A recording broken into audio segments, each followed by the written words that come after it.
एक बात अच्छे से ध्यान में रखिएगा, शिव मंदिर से जब भी वापिस आए जल चढ़ाकर अपना फर्ज पूरा अदा कर कर। फर्ज से मतलब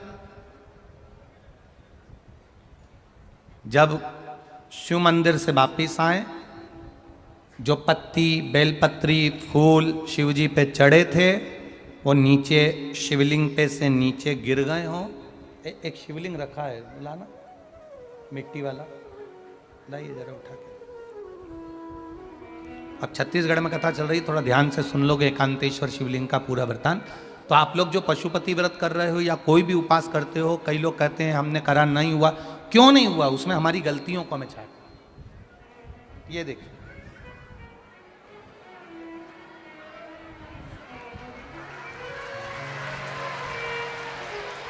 अब जैसे ये शिवलिंग रखा है, आपने जल चढ़ाया, अब जल आप यहां से चढ़ा रहे हो तो धीरे धीरे धीरे धीरे चढ़ाएं जिससे छींटे बाहर ना, यहां तक छींटे रहे ना, जलाधारी तक चलेगा, बाहर ना गिरे।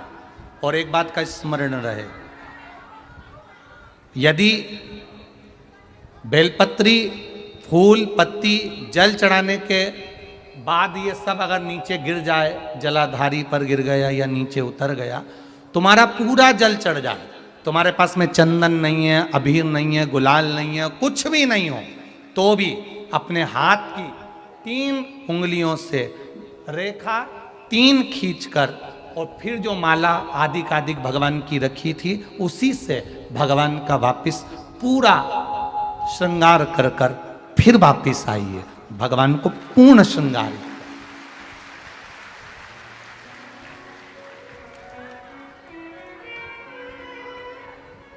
भगवान का पूर्ण श्रृंगार कर कर आइए। कई लोग जल चढ़ाने के बाद में भगवान का जो फूल पत्ती नीचे रखी रहती है, आप, हम ये नहीं कह रहे कि आप अपने घर से लेकर जाओ, आपके पास में कुछ नहीं, 1 लोटा जल चढ़ाओ, जल चढ़ाया, जो फूल पत्ती नीचे रखी हुई है उसी को उठाकर उसको रखकर उसी फूल से भगवान का खूब सुंदर श्रृंगार भगवान का कर कर फिर आइए।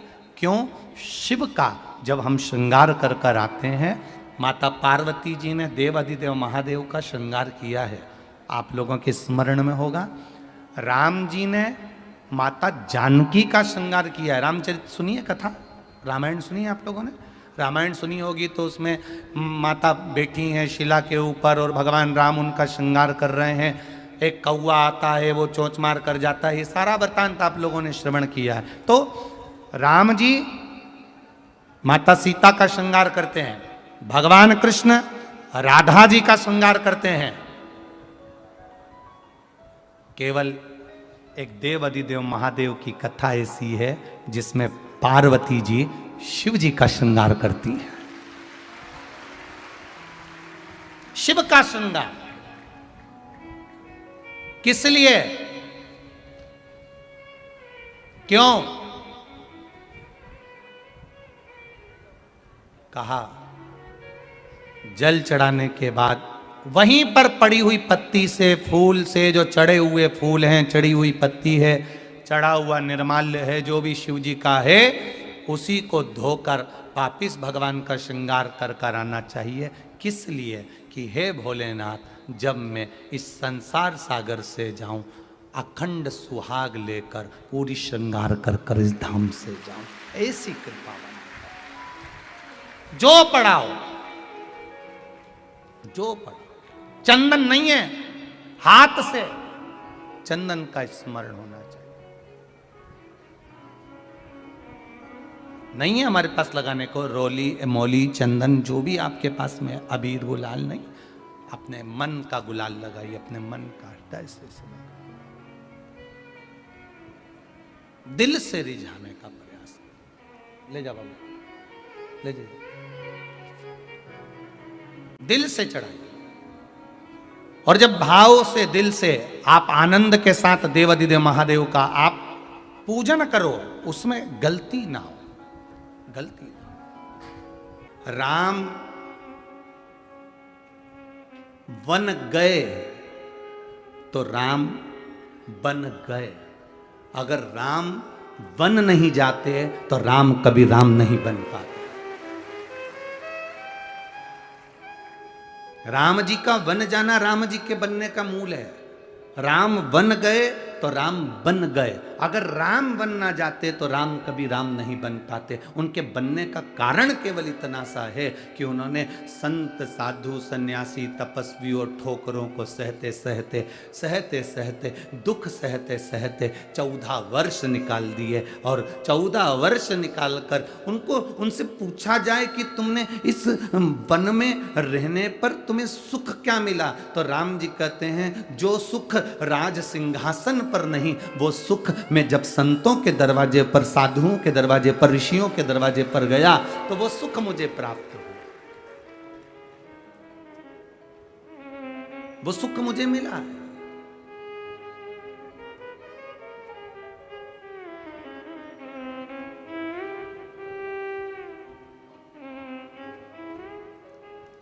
जो दुनिया में कहीं सुख नहीं, वो सुख परमात्मा के चरणों में।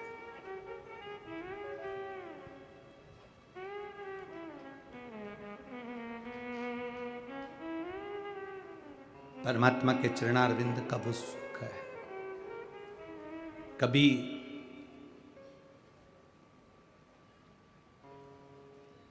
एकांत में बैठकर शिव जी के मंत्र जाप को, ओम नमः शिवाय हो, चाहे नमः शिवाय हो, चाहे श्री शिवाय नमस्तुभ्यम हो, चाहे राम नाम हो, चाहे हरि विठ्ठल हो, चाहे कृष्ण नाम हो, चाहे तुम जो नाम जपते हो, हम तुम पर कभी दबाव नहीं दिए कि तुम्हें यह नाम जपना पड़ेगा, तुम्हारी मर्जी। जब तुलसीदास जी ने रामचरितमानस में नहीं लिखा कि तुम ये नाम जपो, तुलसीदास जी ने रामचरितमानस में लिखा कि कलयुग में तुम राम नाम जपना, ये तुलसीदास जी ने नहीं लिखा। तुलसीदास जी ने लिखा कलयुग केवल नाम आधारा और सुमर सुमर नर उतर ही पारा। कलयुग केवल नाम आधारा। तुलसीदास जी ने यह नहीं लिखा कि कलयुग केवल राम धारा, उन्होंने लिखा नाम धारा। नाम धारा का मतलब है तुम जो जपोगे, तुम जो भजोगे, तुम्हारी मर्जी। तुम राम जपो, कृष्ण जपो, शिव जपो, दत्त जपो, पांडुरंगा जपो, हरि विठ्ठल जपो, तुकाराम जपो, तुम्हारी मर्जी पड़े।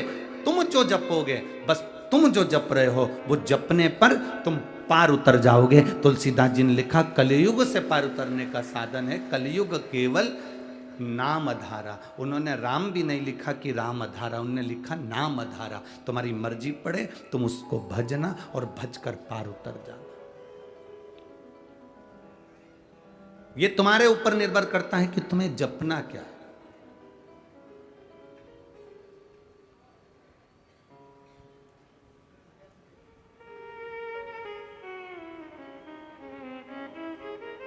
महाराज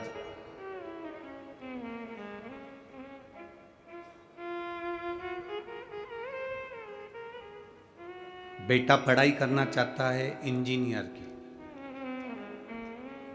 उसकी इच्छा है मैं इंजीनियर बनूं और मैं पढ़ सकता हूं, मैं अध्ययन कर सकता हूं। और घर में मम्मी और पापा कह रहे हैं, उसकी आई कह रही है, उसके बाबू कह रहे हैं, उसके पिताजी कह रहे हैं नहीं तुझे तो डॉक्टर बनना है और सीए बनना है। अब बेटा क्या बनना चाहता है? बोलो बोलो जम के, इंजीनियर। और पिताजी क्या कह रहे हैं? डॉक्टर बन या सीए बन। मां कह रही है या तो डॉक्टर बन या सीए बन।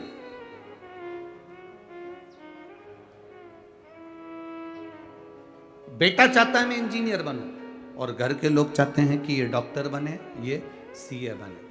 अब तुम उसको डॉक्टर बनाने में लग जाओ, सीए बनाने में लग जाओ, उसकी रुचि नहीं है तो वो डॉक्टर और सीए नहीं बन सकता, क्योंकि उसकी रुचि इंजीनियर बनने में है। उसी तरह आपकी रुचि अगर राम में है तो आप राम भज लो, आपकी रुचि शंकर में है शंकर भज लो, आपकी रुचि दत्त में है दत्त भज लो, आपकी रुचि हरि विठ्ठल में है तो विठ्ठल भज लो। उससे होगा क्या? अगर वो इंजीनियर की पढ़ाई अच्छे दिल से कर लेगा तो एक अच्छी पद पर जाकर बैठ जाएगा। अगर आप जिसका भजन कर रहे हो उसको दिल से कर लिया तो उसी में राम, उसी में शंकर, उसी में कृष्ण, सबका दर्शन हो जाएगा। आप जपो तो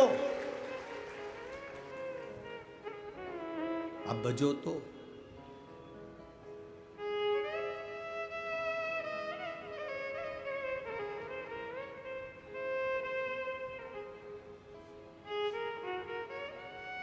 अपन स्वयं, हम स्वयं अगर मंदिर तक नहीं जा सकते, हम कई बुजुर्ग माताओं से कहते हैं, माताएं कहती हैं गुरुजी आप हमें मंदिर जाने का कहते हो, परंतु बात इतनी सी है गुरुदेव कि हम मंदिर जाने का विचार तो कर लेते हैं, हम मंदिर जाने के लिए तैयार भी हो जाते हैं, पर गुरुदेव बात इतनी सी है कि शरीर से चला नहीं जाता, तो और मंदिर भी दूर पड़ता है, तो हम करें तो करें क्या।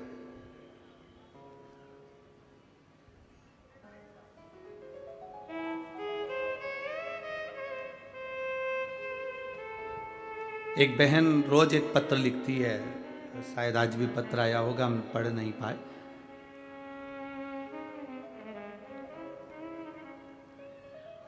वो उस पत्र में लिखती है कि गुरुजी हम जिस गांव में रहते हैं उस गांव में हम शंकर जी के मंदिर जाते हैं, उस गांव में हम शिव जी के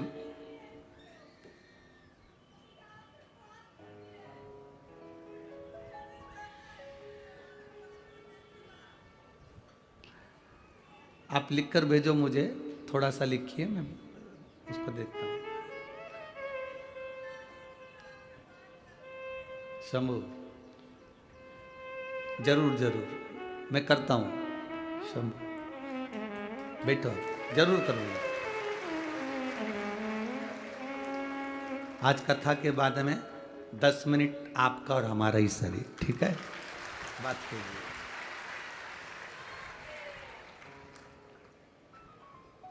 एक माँ ने लिखा कि गुरुदेव हम जिस गांव में रहते हैं वो गांव के सेठ जी ने मंदिर बनवाया है शंकर जी का, और हम उस मंदिर में अगर जल चढ़ाने के लिए जाते हैं तो वो बहुत अपशब्द कहता है।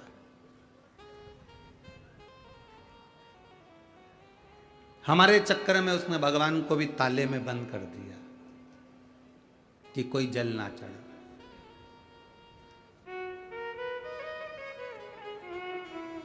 अब हम मंदिर में जल चढ़ाने कैसे जाएं? और हमारे गांव में मंदिर भी नहीं है, बस केवल एक ही मंदिर है जिसमें वो सेठ जी का बनाया हुआ है, और वो जल नहीं चढ़ाने देते और कहते हैं कि यहाँ कोई जल नहीं चढ़ाएगा, कोई कुछ नहीं चढ़ाए, और ताला लगा देते हैं। अब हम कहाँ जाएं? मेरा उस बहन से निवेदन है,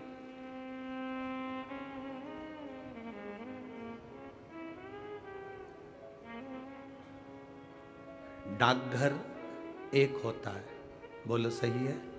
उस डाकघर के जो डब्बे होते हैं लाल कलर के इतने बड़े बड़े, वो जगह जगह टंगे होते हैं, चिट्ठी उसमें डाल दो। तुमने डाकघर में जाके चिट्ठी नहीं डाली है, तुमने चिट्ठी उस डब्बे में डाली है। चिट्ठी तुमने जाल ना भेजी, डब्बे में डाली थी, गई कि नहीं गई? अरे बोलो तो जम के, गई ना। थोड़ा पहुंचने में समय लगा, डाकघर डायरेक्ट जाते, चिट्ठी देते तो जल्दी पहुंच जाती, पर तुमने वो डब्बे में डाली तो थोड़ा पहुंचने में समय लगा। अगर डाकघर बंद है तो निवेदन है, बेलपत्री का पेड़ वो डब्बा है जिसमें जल चढ़ाने से महादेव तक पहुंच जाता है। डाकघर अगर बंद है तुम डाकघर नहीं जा सकते, डाकघर में ताला लगा हुआ है, और चिट्ठी तुमको जालना तक पहुंचाना है। अगर तुम्हें तुम्हारे जल को महादेव तक पहुंचाना है तो तुम चाहे पीपल का वृक्ष हो, चाहे बड़ का वृक्ष हो, चाहे बेलपत्री का वृक्ष हो, चाहे जो वृक्ष हो, उसमें तुम उस परमात्मा को याद करो और दिल से कहो मेरा शंभू, मेरा शंकर। पीपल के नीचे जल चढ़ाना तो कहना पिपलेश्वर महादेव, बड़ के नीचे जल चढ़ाना तो बटकेश्वर महादेव, बेलपत्री के नीचे जल चढ़ाना तो हर हर महादेव। तुम जहां जल चढ़ाओगे मेरा शंकर उसको स्वीकार कर लेगा, भले तुम डाकघर जाओ मत जाओ। अगर कोई मंदिर में ताला लगा रहा है, ये तो सोचने वाले को सोचना चाहिए कि मंदिर खाली पड़े हुए थे, जिन मंदिर में कोई नहीं जाता था, आज कम से कम ये सनातनी जाकर मंदिर तक तो जा रहे हैं।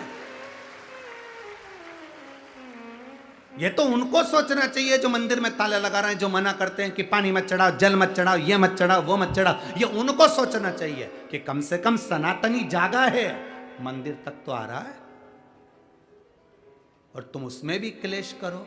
तो मेरा निवेदन है, तुम्हारे घर के पास में तुम जहां, और मेरी बुजुर्ग माताओं से निवेदन है, नहीं जा सकती तो तेरे घर में जो गमला हो, उस गमले में भी थोड़ी सी मिट्टी को ऊंची करना और उसको जल चढ़ा देना और वापिस पानी में हो गया मेरा शंकर का गुणगान।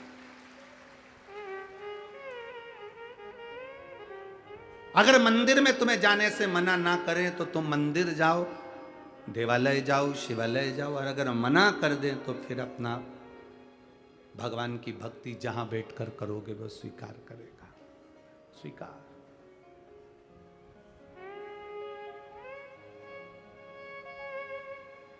वो क्यों ना सुनेगा?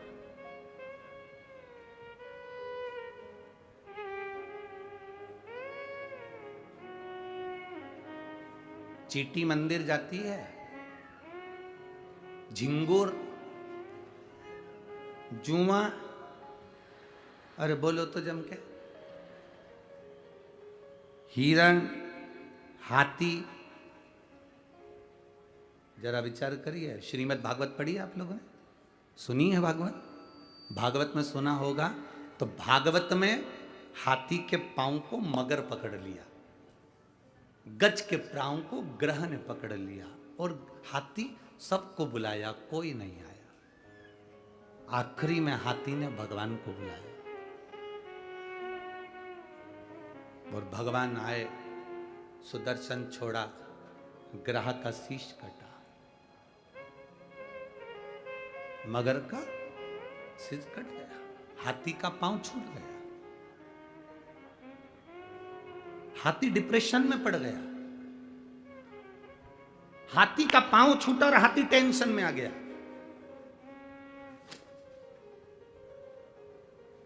अब जरा विचार करिए, आपने तो भागवत जी में सुना था कि हाथी का पांव छूटा और हाथी का भगवान ने कल्याण कर दिया, मगर का सिर कट गया, ग्रह का शीश कट गया, ये श्रीमद् भागवत में लिखा है। पर आप कह रहे हो गुरु जी की हाथी डिप्रेशन में आ गया, हाथी टेंशन में आ गया। टेंशन में आने का कारण क्या था हाथी का? उस श्रीमद् भागवत को अगर दिल से पढ़े होगे, सुने होगे, तो हाथी टेंशन में क्यों आया, हाथी डिप्रेशन में क्यों पड़ा? हाथी ने भगवान विष्णु को जो देखा, नारायण को जो देखा, तो हाथी ने कहा प्रभु मुझे ये आपने जो करा ये मुझे पसंद नहीं आया। तो भगवान ने पूछा क्या पसंद नहीं आया? भगवान, हाथी कहता है पांव मेरा फंसा था,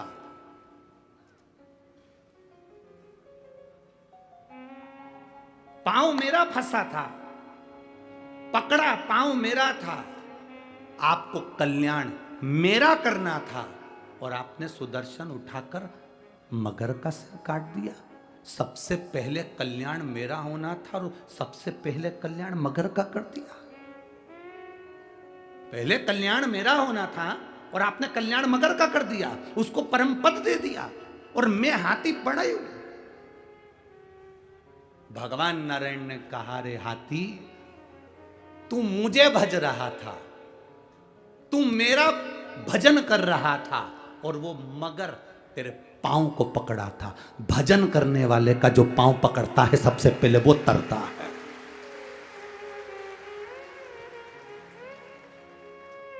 भजन करने वाले का, कीर्तन करने वाले का, भगवत भजन करने वाले का पांव जो पकड़ता है सबसे पहले वो तरता है।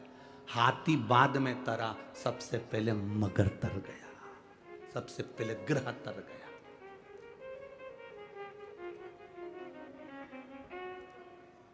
ये तो बाद में तरा है, हाथी तो बाद में गया परम धाम, पर पहले मगर गया, पहले ग्रह गया, क्योंकि उसने चरण हाथी का पकड़ा था, और वो हाथी जो भगवान को पुकार रहा था। आपसे भी निवेदन है, जो भगवान की भक्ति में डूबा हुआ हो, भजन में डूबा हुआ हो, मंत्र जाप में डूबा हुआ हो, नाम जाप में डूबा हुआ हो, नाम स्मरण में डूबा हुआ हो, उसके चरण आप अगर पकड़ कर रखे हो तो निश्चित है सबसे पहले कल्याण आपका होगा, फिर कीर्तन वाले का, फिर भजन वाले का।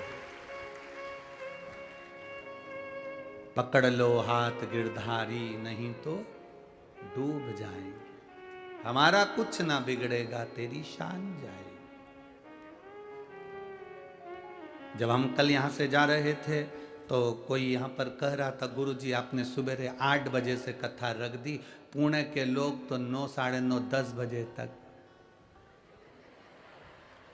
जागते हैं और फिर ऑफिस जाने की तैयारी करते हैं, बच्चों को स्कूल भेजने की तैयारी करते हैं। कल कथा में कोई नहीं आएगा। अब जरा अंदाजा लगा कर देखिए, पूरे 7 दिन के रिकॉर्ड तुमने आज तोड़ दिए हैं।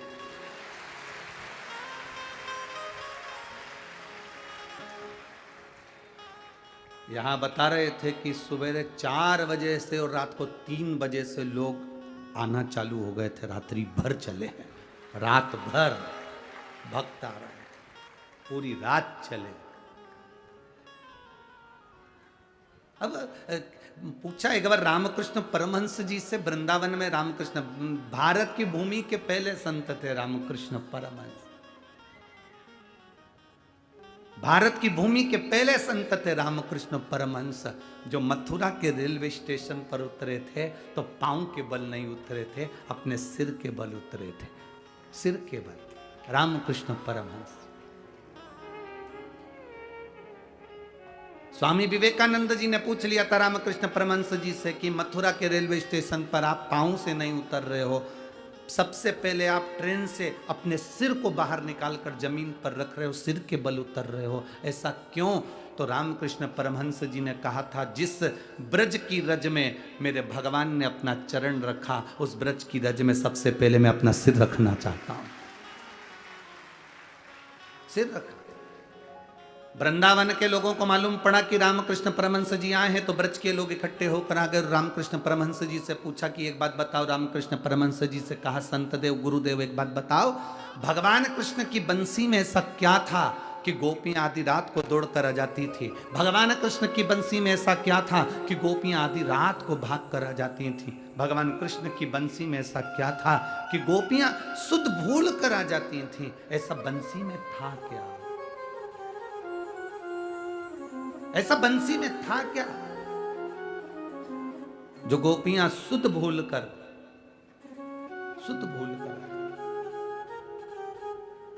ऐसा क्या है बंसी के? ऐसा बंसी में था क्या? भगवान रामकृष्ण परमहंस जी ने कहा, इसका उत्तर हम देंगे। रात्रि को तुम 3 बजे यमुना जी के घाट पर आ जाओ।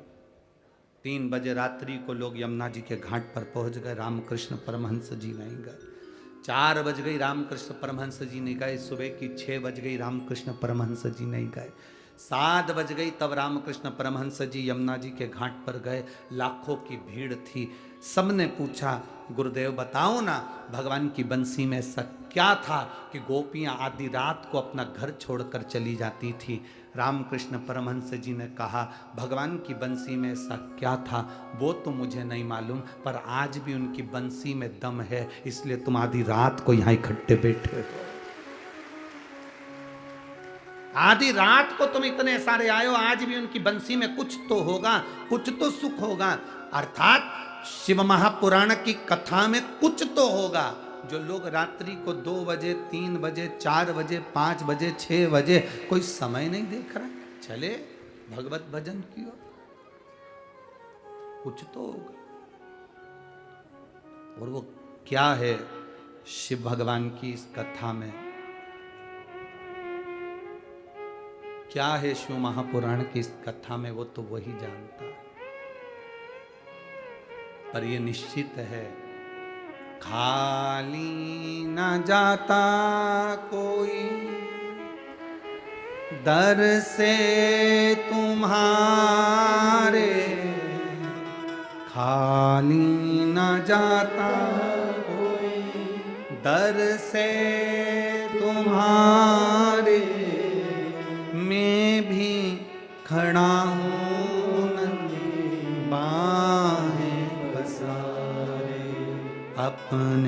हृदय लगा लो, लगा लो, गिरा जा रहा हो, उठा लो, भोले अपने दर से अब तो न टालो, गिरा जा रहा हो, उठा लो। वो साधता है।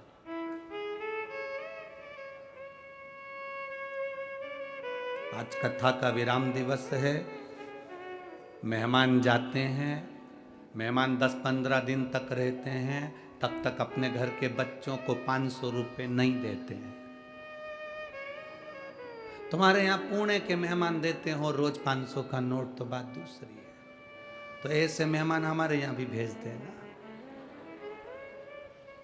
मेहमान 15 दिन घर में रहते हैं, अपने घर के बच्चों को रोज 500 रुपये नहीं देते हैं, पर मेहमान जिस दिन जाता है उस दिन देकर जाता है। बस शिव महापुराण भी ऐसी ही है। 7 दिन तक मेरा कुबेर भंडारी इस पुणे नगर में आया, शंकर भाऊ कथा करवा लिए, जगताप परिवार कथा करवाया, आप सबने सुना। आज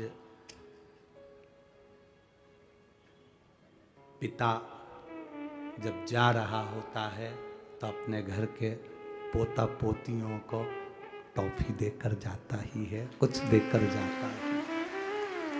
जाए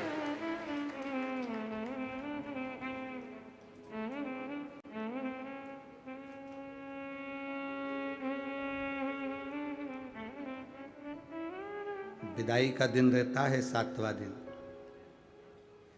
पर खुशी का दिन भी होता है 7वां दिन, क्योंकि 500 रुपये मिलते हैं। मौसी जाती है, मामा जाते हैं, काका जाते हैं, भाऊ जाते हैं, जीजी जाती है, जीजा जाते हैं, तो दुख तो होता है कि जा रहे हैं, पर बच्चों को खुशी इस बात की भी होती है, दरवाजे के पास इसलिए खड़े होते हैं, बुआ जी बैग ले जाते बच्चे इसलिए हैं क्योंकि जाएगी ना तो कुछ दे के जाएगी। खुशी है, जाने का दुख भी है, प्रसन्नता भी है।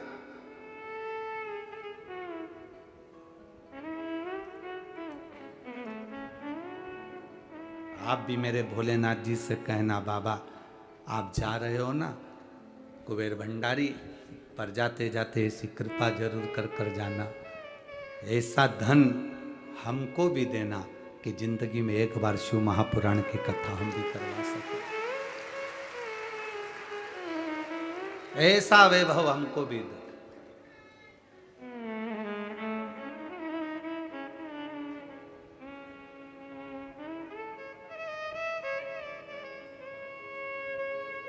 यहाँ से जा रहे थे तो वो चौराया आता है, वो चौराहे पे लोग फूल फेंक के मार रहे थे ऐसे। अब आज के ज़माने में लोग फूल तो फेंकते नहीं, बस केवल निशाना साधते हैं। तो वो पीछे से कोई चिल्ला रहा था, महाराज जी हर साल आया करो। तो हमने उनसे काम, गणेश जी नहीं है, हर साल आया करो। तो भाव ये प्रेम है, ये पुणे का, महाराष्ट्र का ये वात्सल्यता है कि आया करो, ये प्रेम है। जाने का दुख भी है तो मिलने का दुख भी, प्रसन्नता भी है कि मेरा बाबा विराम वाले दिन जब मेरा कुबेर भंडारे की कथा पूरी होती है, ये कुबेरेश्वर धाम, ये कुबेर भंडारी की जो 7 दिवसीय शिव महापुराण जब पूरी होती है, तो वो जाते जाते आखिरी दिन जिसके पास जो बैग हो, जिसके पास जो झोली हो, जिसके पास जो सामान हो, समझ लेना वो खाली नहीं रखता, वो देकर ही भेजता है, भरकर भेजता है। आता क्या खाली रखेगा।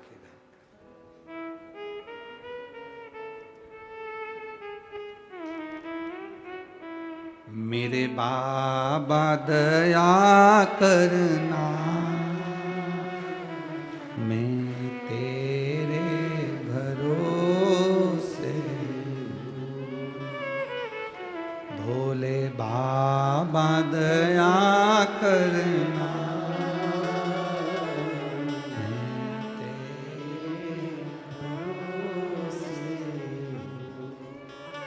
मैं तेरे भरोसे हूँ, मैं तेरे भरोसे हूँ, मेरे बाबा दया करना,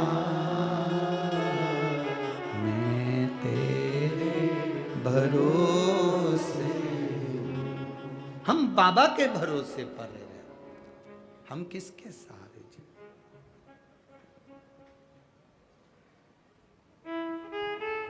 अड़चनें बहुत आती हैं जिंदगी में, पर संभलना भी हमको ही है। 7वें नंबर का जो विनायक का वर्णन, अष्ट विनायक में 6 विनायक का स्मरण अपन ने कल तक करा था। 7वें जो विनायक का वर्णन किया गया है वो विघ्नेश्वर विनायक, विघ्नहर्ता।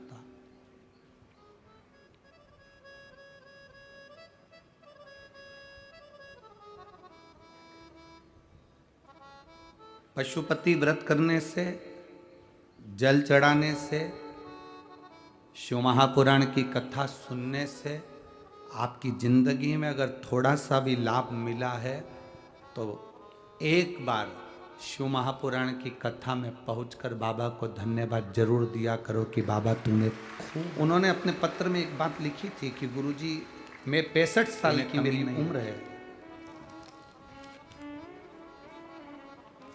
तेरी कृपा से मुश्किल है। 65 साल की मेरी उम्र है, मेरे शरीर में एक बीमारी हो गई है, जिस बीमारी के चलते मैं, और तू कृपा नहीं करता तो मेरी नसें चौक हो गई है। एक बहुत अच्छी बात अपने भीतर उतारना। एक लोटा जल चढ़ाना, महीनों तक हॉस्पिटल में पड़ा रहा। वो बीमारी ऐसी थी जिसमें शरीर मेरा पूरा चौक होते चले जाता है, नसें बंद होती चली जाती है। उस बीमारी का नाम भी उन्होंने लिखा था, जिस बीमारी का इलाज पूरे ना तो भारत में है ना विदेश में है। शरीर पूरा बेकार हो गया। हम बहुत सारी भ्रांतियों में पड़ जाते हैं आजकल के जमाने में। कह दिया था लोग कोई इलाज नहीं है, शिव पुराण को यहाँ से सुन तो लेते हैं, घर में भी सबने अपने अपने नियम अलग अलग बनाकर पशुपति व्रत को बताना चालू कर दिया। पर पशुपति व्रत का जो नियम है पूरा जकड़ लिया था, बस मृत्यु की कतार पर था। जिसने पत्र लिखा हो, अगर वो बैठे हो, उसमें सबसे मूल है अगर वो बैठे सुबह की पूजन कर जो थाली लेकर आए उसको रख देना। शाम को 6 तो उन्होंने पत्र में लिखा, किसी बेटी ने लिखा था कि मेरे पिताजी एक साथ लेकर जाना मंदिर में जाकर, और जब 6 दिए जमीन पर रख दो, 5 दिए प्रज्वलित कर दो, 1 लोटा जल शिव जी को चढ़ाना प्रारंभ कर, और बेलपत्री मेरे पिताजी ने खाना प्रारंभ करी। आज पूरे गांव में, आप ही ने लिखा था, हाथ 2 हिस्से प्रसाद के मंदिर में छोड़ना, एक दिया जिसको तुमने जलाया नहीं, आपको साधु बार जुलित हम आपने खड़े होकर उठाकर भाली में एक बार हाथ हिला दीजिए, और प्रसाद का एक हिस्सा नमस्ते बाबा। ठीक है, वो चलते हैं बढ़िया अर्चना कर कर शाम बाबा की कृपा बेटी पूजन कर कर घर आओ। घर के अंदर जब प्रवेश करो तो अपना सीधे, डॉक्टरों ने भी जवाब दे दिया, बाहर बैठकर बैठना आराम से, डॉक्टरों ने भी जवाब दे दिया, कहीं हरके से बैठ जाए, कहीं इलाज नहीं करो। तब वो बेलपत्री दरवाजे के सार तत्व है, सीधे हाथ की ओर बैठो, घर की ओर मुंह करो और दिया प्रज्वलित करो। और उसमें उन्होंने एक बात विनती करो, बाबा आज मेरा पहला फुलेरा दूज आती है, स्वीकार करना। जो शिवरात्रि के दिन में भी कहो, और फुलेरा दूज का धतूरा बड़ा काम का। घर में अंदर प्रवेश कर कर जब भोजन ग्रहण करो, भोजन के मना कर दिया था, जो मीठे का प्रसाद का गांव में घूमते हैं और उनका पांव भी चला, हाथ भी चला, उसमें से किसी वाणी नहीं वापस। कढ़ाई में अगर प्रसाद बनाया है, भगोनी में प्रसाद तैयार करा है, सीरा बनाया है, मीठी थुली बनाई है या खीर बनाई है, या आपने जो भी बनाया है, मीठा भात बनाया हो, जो भी तुमने, हम जल चढ़ा रहे हैं पर विश्वास नहीं है। बस निवेदन इतना है कि कढ़ाई में उतना ही बनाना। हम मंदिर जा रहे हैं पर भरोसा नहीं, मंदिर ले जाना, कढ़ाई में छूटना नहीं चाहिए। छूट गया तो प्रसाद के फिर 2 हिस्से वहीं पर होगा, क्योंकि एक हिस्सा तो तुम मंदिर ले गए और एक हिस्सा कढ़ाई में पड़ा की पड़ा रह गया। तो फिर वो पशुपति व्रत हमारा विश्वास दृढ़ ही नहीं होगा। बनाना उतना ही जितना पूरा की पूरा मंदिर चलेगा। फिर मंदिर में 3 हिस्से पर कढ़ाई में 3 हिस्से नहीं। जिस समय आपका भरोसा दृढ़ हो जाए, विश्वास पक्का हो जाए, समझ लो 5 व्रत अब शिव को मिलने में देरी नहीं है। 5वां व्रत जब हो तब एक श्रीफल 108 जो भी आप बाबा को समर्पित कर सकते हो, मंदिर फूल की पंखड़ी हो, चावल, शिवालय बाबा को पत्थर मानकर मत जाना। श्रीफल हमारे सीहोर में कुबेरेश्वर धाम कर तो अभी विनती करो, आज मेरा व्रत पूरा हो रहा है तो कृपा करना मेरे बाबा पशुपति नाथ। कोई मूर्ति की स्थापना नहीं, केवल कंकर और सिंधु मेरी झोली जो मांगा है वो दे। जिस स्थान पर बैठकर हमने भी कंकर, अगर कार्य तुमने दिल से करा है, अगर व्रत बाबा से है, आप पूछेंगे कि हमें कंकर दिल से करा पूजन कहाँ करना है, तो वहां पर आपको जो गार्ड लगे हैं वो बता देंगे कि वहां चले जाओ, 1 नंबर गेट के पास में। कल वो अग्रवाल जी के यहाँ का वो पत्र पड़ा था, संतान नहीं थी, पुणे मुंबई सब दूर दिखा लिया और डॉक्टर ने कह दिया धाम का ऐसा कोई दिन नहीं जाता जिस दिन वहां पर नगाड़े नहीं बजते हो, ढोल नहीं बजते हो, आतिशबाजी नहीं, भरोसा किया जिस दिन वहां भंडारे नहीं हो, बाबा ने उसका कारण क्या है, तो जो जाता है 3 महीने में झोली भरकर वापिस आकर नगाड़े बजा कर दिया उसने है, तो संभालता भी वही आता है, भंडारे कर कर चला जाता, वो उस क्या देगा वो, ये उसके ऊपर व्यक्ति ने अपने पत्र में तो शंकर भाई जगताप जी को, विजय भाऊ को, अश्वनी ताई को, इस जगताप परिवार को कहेंगे, ये शिव महापुराण की कथा ना जाने कौन सा भाग्य जगताप परिवार का जागा होगा जो ये कथा यहां आ गई, और इसका पूरा श्रेय ये लक्ष्मण भाऊ को जाता है। कोई जीव अच्छा होगा जिसने अपनी जिंदगी में लोगों का भला करा होगा, तो ये कथा हम तो कहेंगे ये पूरा पुण्य इस जीव के लिए, लक्ष्मण भाऊ के लिए, जिन्होंने इस कथा को नहीं है लोग कहें कि वो नहीं संसार सागर में, हम कहते हैं कि उसने ही कथा प्रेरणा देकर अपने भाइयों से कहा होगा कि शंकर भाऊ, विजय भाऊ, ये शिव पुराण कथा करवाओ, इस कथा का रस तत्व सुनो।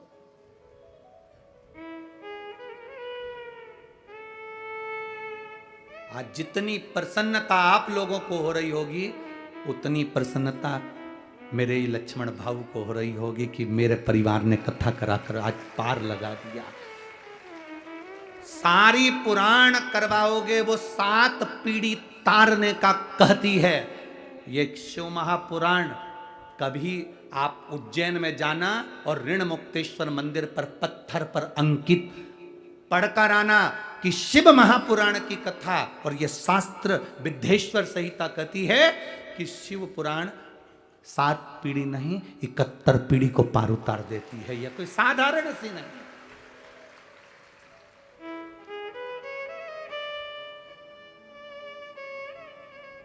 सहज नहीं शिव पुराण, इसको सहजना पड़ता,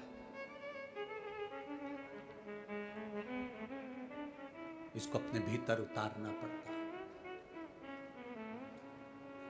और आप लोग जैसे यहां बैठ के कथा सुन रहे हो, पितृलोक में आपके पूर्वज जब कथा बैठकर सुनते हैं तो भगवान नारायण उनकी पीठ थपथपाते हैं, तेरे परिवार का कोई व्यक्ति कथा में बैठा है। कथा में बैठा है तेरा परिवार का कोई व्यक्ति,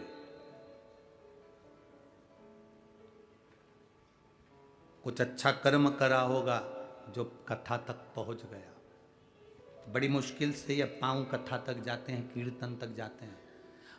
जा रहे हो पंढरपुर, मन भी बना लिया, सब काम हो गया, मालूम पड़े बीच में कहीं ना कहीं कोई अड़चन आ गई, जा ही नहीं पाए। समझ लेना कोई पाप बड़ा प्रबल था तो पंढरपुर तक नहीं जा सके। पुण्य प्रबल होता तो पंढरीनाथ का दर्शन हो जाता।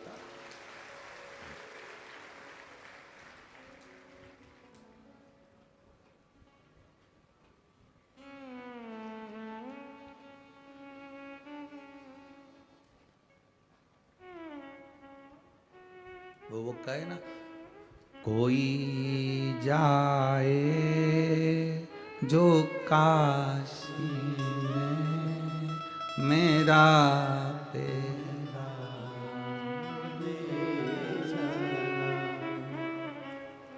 अब इसी लाइन को अपन कहें, कोई जाए पंढरपुर मेरा पैगाम, ये कहना, वो मेरे नारायण से इतनी विनती जरूर कर देना, वो मेरे हरि विठल से इतना जरूर कर देना। ये कहना विठल नाथ से तुम्हारी याद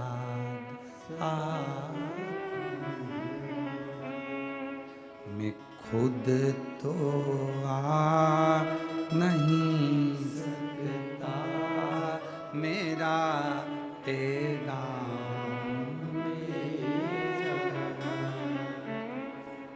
ये हमारे हम नहीं जा पाए। दिल ले जाओ, मन ले जाओ, चित्त ले जाओ।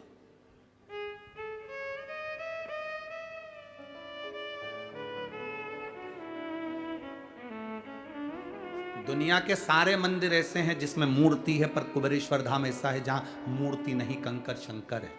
कुछ तो होगा वहां, विश्वास, श्रद्धा, भरोसा।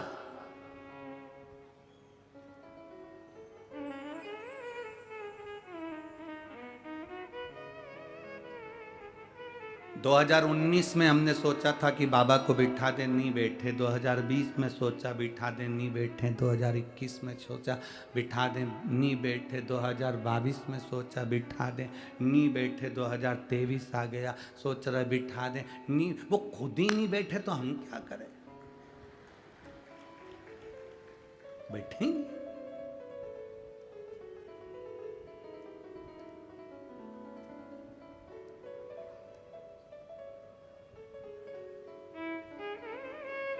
ये उसके ऊपर है। वो चाहता है कि ये कंकर शंकर है, ये आनंद है, कहाँ जाओ।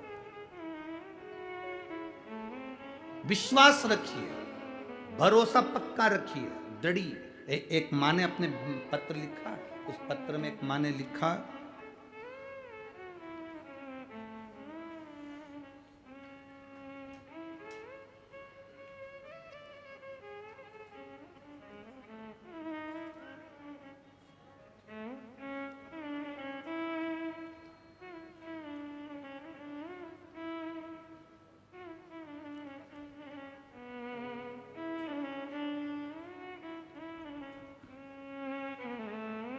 मैं मालन एकनाथ गायकवाड़ उचित बीड़ जिले की रहने वाली हूं। कहीं बैठी हो तो हाथ हिला सकती हैं।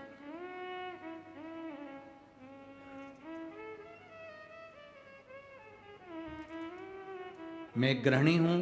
7 साल हो गए हैं हम लोग पुणे में हड़पसर में रहते हैं। बाबा का हम क्या गुणगान करें गुरुदेव। मेरे पति के पैर में खून के थक्के जम गए थे। वो थक्के ऑपरेशन के बिना नहीं निकल सकते थे। पर आप कहते हो कि बाबा पर जल चढ़ाकर पीने का फल क्या है। 1 लोटे जल का मैं वर्णन करूं गुरुदेव। शिव जी पे चढ़ाकर पति को पीने के लिए जल देती थी। 3 महीने भी नहीं हुए और मेरे पति का पांव चलना प्रारंभ हो गया और खून के थक्के समाप्त। कहीं बैठी हो तो हाथ हिला सकते हैं। मैं मालन एकनाथ गायकवाड़। शिव तत्व किसको कहते हैं? शंकर की उदारता किसको कहते हैं? रामचरितमानस में तुलसीदास जी ने लिखा, शंकर विश्वास रूपिणो। शंकर है क्या? केवल विश्वास, केवल भरोसा। आपका भरोसा अगर जिस दिन पक्का हो गया, उस दिन शिव को मिलने में देरी नहीं होगी। उस दिन शंकर भगवान को मिलने में देरी नहीं होगी। एक कथा, अष्ट विनायक में से एक विनायक है विघ्नेश्वर, विघ्नहरण विनायक। विघ्न एक भगवान का परम भक्त।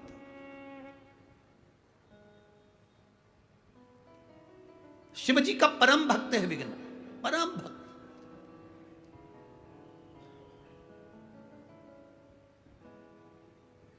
अब वो विघ्न शिव जी का परम भक्त है, भगवान शंकर की आराधना करता है, उपासना करता है, स्मरण करता है, 1 लोटा जल भी समर्पित करता है, सारा भगवत भजन में डूबा रहता है।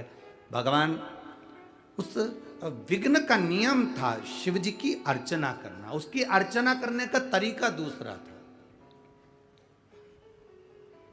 विघ्न की अर्चना करने का तरीका दूसरा था। वो क्या करता था, उसका एक नियम बड़ा प्रबल था कि वो शिव के मंदिर में, शिवालय में जाने का जो रास्ता होता था, उस रास्ते पर जितने पत्थर पड़े होते थे उन पत्थर को बीन कर एक कोने में पटक देता। विघ्न का भजन करने का तरीका। यहां पर सभी के भजन करने के अपने अपने तरीके हैं। या कुछ माताएं ऐसी आती हैं जो झाड़ू लगा लेती हैं पंडाल की। आप लोगों ने तो देखा कि नहीं देखा हमें नहीं मालूम, पर यहाँ कुछ माताएं ऐसी आती है जहाँ पंडाल में सवेरे उठेगी और 2-4 झाड़ू मारकर पूरे कचरे को सोर कर फेंकी आई।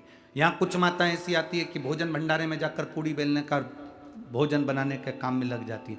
कुछ माताएं ऐसी आती है दूसरे को पानी पिला देती हैं। यहाँ कुछ माताएं ऐसी आती है जो दूसरे को कथा सुनाने के लिए गाड़ी भरकर, यहाँ वो कर्नल साहब की धर्मपत्नी बैठी होंगी कहीं, वो कर्नल साहब के, हाँ ये बैठी हैं, ये रोज गाड़ी भरकर जितने फौजी हैं उनकी धर्मपत्नियों को लाकर कथा सुनवा देती हैं। तो ये एक तत्व है शिव तत्व का, एक आनंद है। यहाँ सब तरह के भक्त हैं, कुछ रूप में वो लगे हुए।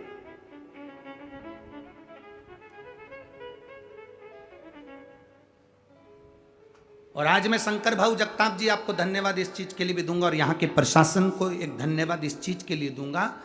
अभी तक जितनी कथा करी, अभी तक अपने जीवन काल में जितनी कथा करी, हर जगह पर कथा होती थी तो कथा पंडाल से जहां गाड़ियां खड़ी होती हैं वहां कम से कम 2-2, 2.5, 3-3 किलोमीटर दूर रोकते थे। पर यह पहली कथा हमारी जिंदगी की है जिसमें कथा पंडाल के पास में गाड़ियों की पार्किंग दी गई है, उसके लिए धन्यवाद। यहाँ की पूरी प्रशासन को, यहाँ के कलेक्टर, एसपी, डीएसपी, कमिश्नर आदि सारी प्रशासन और यहाँ के जो सत्ताधारी हैं उन सबको साधुवाद है, बहुत बहुत साधुवाद। अभी तक जीवन में जितनी कथा करी, कथा स्थल से 2 किलोमीटर, 3 किलोमीटर, 2.5 किलोमीटर, और उसमें कई लोग यहां पर भी ऐसे होंगे उन्हें देखा होगा, 3-3 किलोमीटर दूर गाड़ियां रोकते और वहां से लोग पैदल धूप में, गर्मी में चले आते। पर यह पहली कथा है पुणे नगर की कि यहाँ 8 से लेकर 9-9 लाख तक लोग कथा सुनने आए और पार्किंग की व्यवस्था पास में दी। और यह पार्किंग की व्यवस्था किसी के बस की नहीं संभालना, जो इस पुलिस प्रशासन ने संभाली और आगे बढ़कर पार्किंग की व्यवस्था में लगे रहे। यहाँ गाड़ी खड़ी करो और जाओ। धन्यवाद है ऐसी प्रशासन को और ऐसी पुलिस व्यवस्था को, बहुत बहुत साधुवाद देता हूं। और किसी के चेहरे पर सिकन नहीं। कई जगह पर तो पुलिस प्रशासन के चेहरे देखो तो वो चिढ़ने लगते हैं, पर यहाँ एक भी पुलिस वालों के चेहरे पर शिकन नहीं, सब बाबा की सेवा में लगे हुए हैं, सब लगे हैं। मैं धन्यवाद दूंगा ऐसे पुलिस प्रशासन को और इसी प्रशासन को, और मेरे भोले बाबा से कहूंगा जितना फल आप इनको दो उतना इन प्रशासनिक अधिकारियों की भी झोली में जरूर दे देना बाबा। लगे गाड़ी नजदीक, जाओ, चलो, जाओ जाओ जाओ, बढ़ते साथ होता। यहाँ के दुकानदारों को धन्यवाद दूंगा जो दुकानदारों ने अपनी अपनी दुकान में पानी आने लगा तो दुकान खोल दी और आवाज लगा कर, भाऊ आओ बैठो, आई बैठो, आओ, दुकानें खोल दी। जिन मॉलों में लोग सामान खरीदने जाते हैं उसको अपनी दुकान की चिंता नहीं। आप कथा सुनने आए, पानी आ रहा है, यहाँ जगह नहीं है रोडों पर, चलो आओ दुकानों में बैठ जाओ। धन्य है, धन्य है ऐसा पुणे नगर, धन्य है।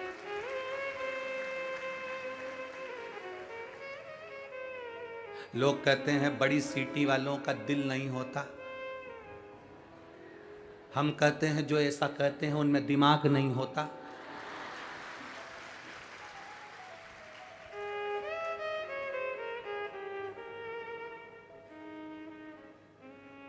अच्छाई देखो ना, हमने भी तो देखी है शिव पुराण में। यहाँ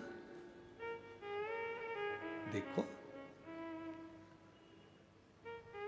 कोई पानी बांट रहा है, कोई बिस्कुट बांट रहा है, कोई कुछ बांट रहा है, कोई कुछ बांट रहा है। कितना कितना इतना प्रेम तो शिव पुराण के सिवा दुनिया में कहीं नहीं मिल सकता जो तुम देख सकते हो, कहीं नहीं। और जिनने देखा ये नजारा वो सुख पा गए, वो आनंद पा गए। महाराज विघ्न शिव जी का एक भक्त है, विघ्न शंकर का एक भक्त है, पर लोग कहते हैं ये मैं विघ्न शिव का भक्त, दुनिया के काम में विघ्न डालने वाला विघ्न शंकर का भक्त। हाँ, शिव का भक्त है विघ्न।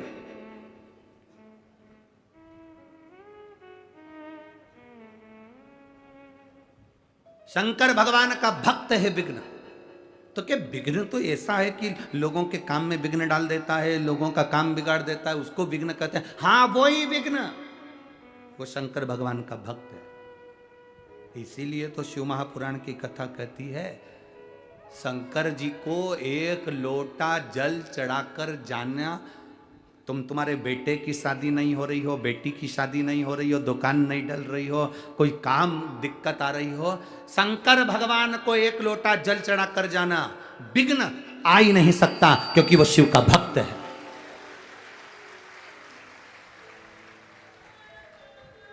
शंकर का भक्त है विघ्न, वो कहां विघ्न आने देगा।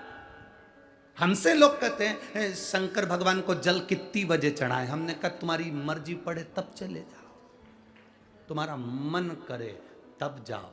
बाप और घर की माँ, माता और पिता कमरे में कम रहते हैं, हॉल में ज्यादा रहते हैं। हॉल में इसलिए रहते हैं कि बड़ी बहू आएगी तो बात हो जाएगी, छोटी आएगी तो बात हो जाएगी, बेटा आएगा उसको देख लूंगी, बड़ा बेटा आएगा उसको देख लूंगी। घर के जो बुजुर्ग होते हैं वो कमरे में बंद नहीं रहते। मेरे भगवान नारायण बैकुंठ में रहते हैं, ब्रह्मा ब्रह्मलोक में रहते हैं, इंद्र इंद्रलोक में रहते हैं। केवल एक शंकर भगवान ऐसे हैं जो खुले में रहते हैं, जब मर्जी पड़े तब आ जाओ, तुम्हारा मन करे तब आओ।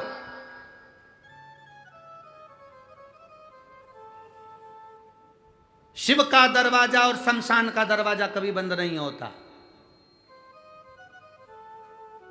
क्यों?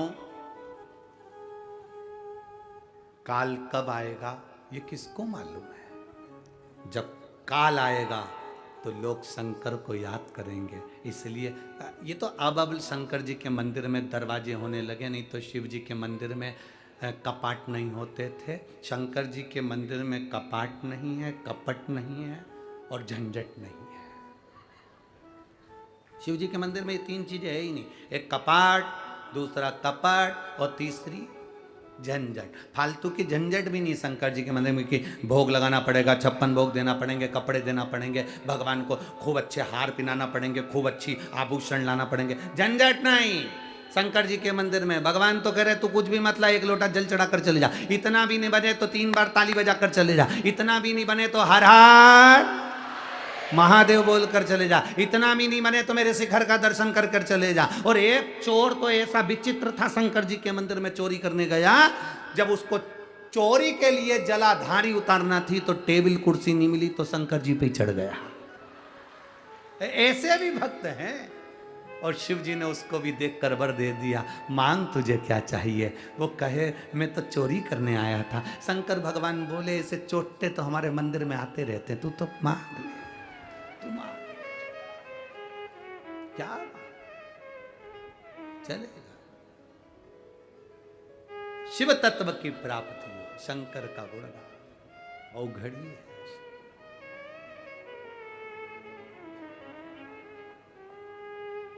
और मेरे बाबा तेरा सहारा,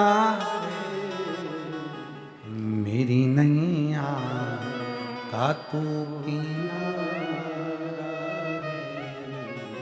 मेरी नैया का तू किनारा। शिव तत्व को जानना है। विघ्न शंकर का उपासक शिव की भक्ति में लगा, और जब विघ्न शंकर की भक्ति में लगा रहा, ब्रह्मा जी के पास में शिव जी ने उसको भेज दिया तो ब्रह्मा जी की भक्ति करी, और ब्रह्मा जी ने भगवान नारायण के पास भेज दिया तो नारायण की भक्ति करी। भगवान नारायण ने कहा मांगो तुम्हें क्या चाहिए, तो कहा प्रभु मैं आपसे क्यों मांगू। विघ्न के शब्द कितने विचित्र हैं कि मैं नारायण से क्यों मांगू। अगर मैं शंकर की भक्ति करता हूं तो शंकर से मांगूंगा। मैं ब्रह्मा जी से क्यों मांगू, मैं शंकर जी की भक्ति करता हूं तो शंकर जी से मांगूंगा। नहीं मांगा। आखिरी में देवाधिदेव महादेव के पास में आ गए और महादेव से आकर प्रार्थना में लग गए, तो शिव जी ने तुरंत उसी समय अपने पुत्र गणेश से कहा, गणेश जरा विघ्न से पूछ कर आओ कि विघ्न को चाहिए क्या। भेजो। गणेश जी महाराज गए और विघ्न के पास में जाकर पूछा, बोल विघ्न तुझे क्या चाहिए। विघ्न कहते हैं मुझे वर दीजिए।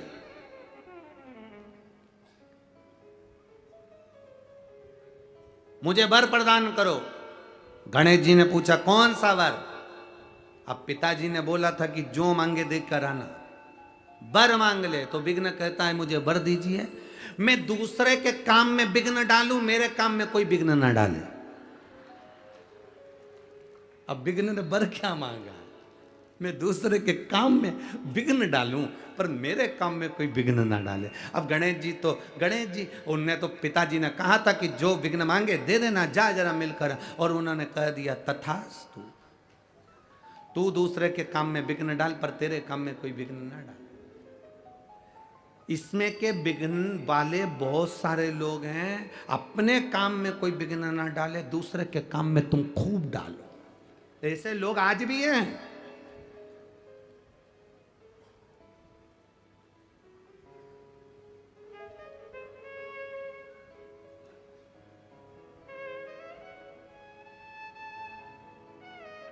एक हमारे पंडित जी हैं, हमारी कथा में साथ में रहते हैं, हम उनका नाम नहीं बोलेंगे। उनकी शादी थी अभी जनवरी फरवरी में, तो शादी थी तो उनके रिश्तेदार उनकी शादी में बहुत विघ्न डाले। फिर जिनने विघ्न डाला था उनके घर में शादी आई, तो हमने उनसे कहा कि अब उनके घर में वो खुद विघ्न डालेंगे क्या। अरे गुरुजी कोई डाल के बता दे विघ्न। बड़ा दुनिया में इससे बहुत लोग हैं। एक निवेदन आपसे, किसी के बेटे की शादी हो रही हो, किसी की बेटी का संबंध पक्का हो रहा हो, किसी के यहाँ कोई अच्छा कार्य हो रहा हो सके तो आगे बढ़कर काम करना, पर विघ्न मत डालना, जिससे आपके जीवन में भी कोई विघ्न न आए।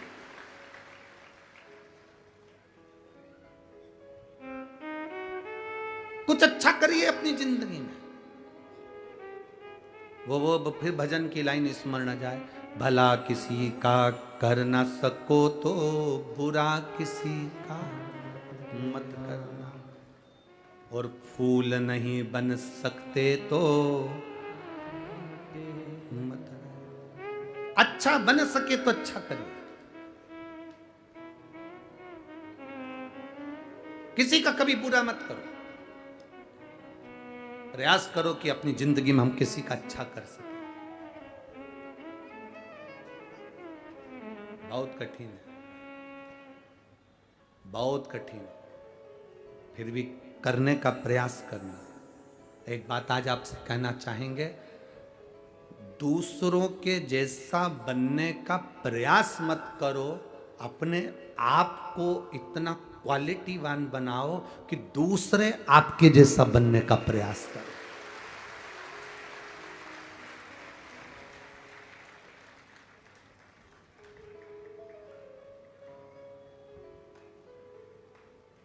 हम प्रयास करते हैं, घर के लोग कह देते हैं, घर के लोग बोलते हैं, माताएं कह देती अपने अपने बच्चों को, उसको देख ले, तेरे दोस्त को देख, तेरे दोस्त को। अब बेटा मन में सोचे कि मेरे दोस्त को अगर देख के मैंने घर में उसके जैसा काम चालू कर दिया ना माँ, तो तू रोना चालू कर दे। और क्या करे, दोस्त को देख, दोस्त को।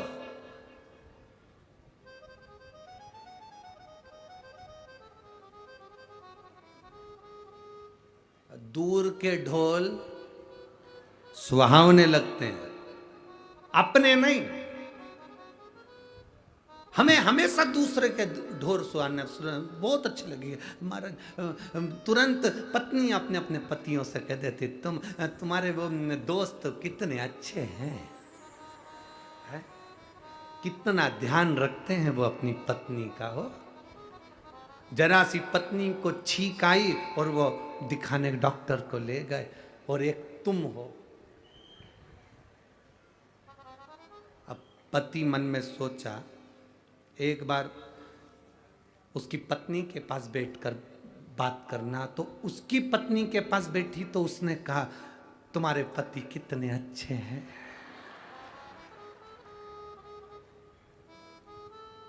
हमें लग रहा है कि वो ठीक है,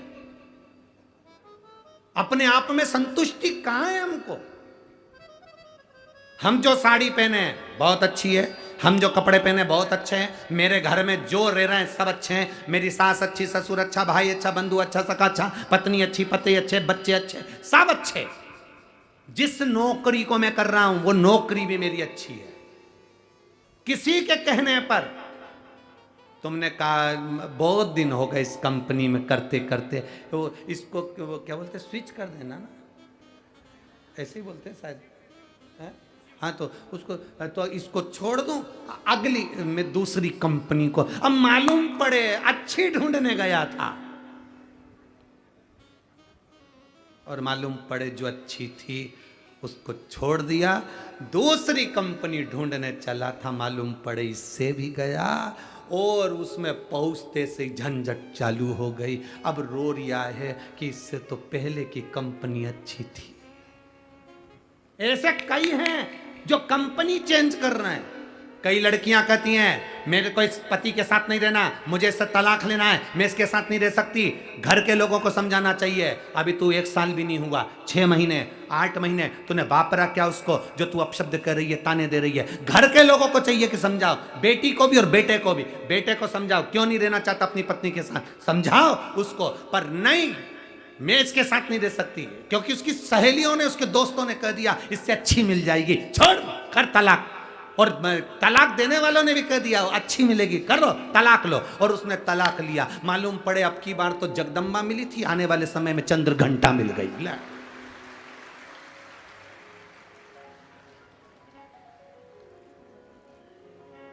वो तो हफ्ते में 1 आध बार रूठती थी, ये तो जगत जननी जब देखो जब तैयार। अब किससे कहे, पहली नौकरी छोड़कर आया है, दूसरी कंपनी ज्वाइन करी है।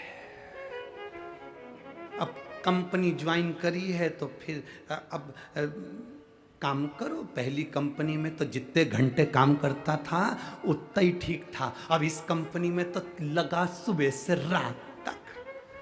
सुबह से उठता है, बच्चों को नहलाता है, कंपनी का पूरा काम कर कर घर आकर सब्जी लेकर आता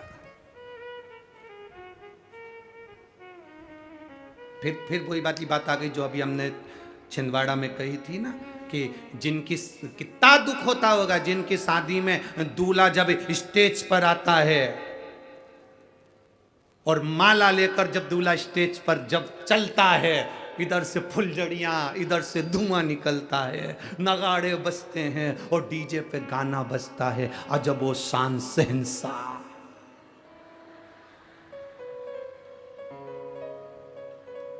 यही गाना बजता है ना, कैसा बजता है वो, अजीबो शान शहंशाह। नगाड़े बज रहे हैं, आतिशबाजी हो रही है, धुआं निकल रहा है, फुलझड़ियां जल रही है, और दूल्हा फेटा बांध के अपने दोस्तों के साथ आ रहा है और डीजे पे गाना बज रहा है, अजबो शान शहंशाह। और मालूम पड़े 6 महीने के बाद वही शान शहंशाह टाबिल लपेट के बाल्टी भर रहा है। कितना दिल दुखता होगा, दिल के अरमा आंसुओं में बह गए।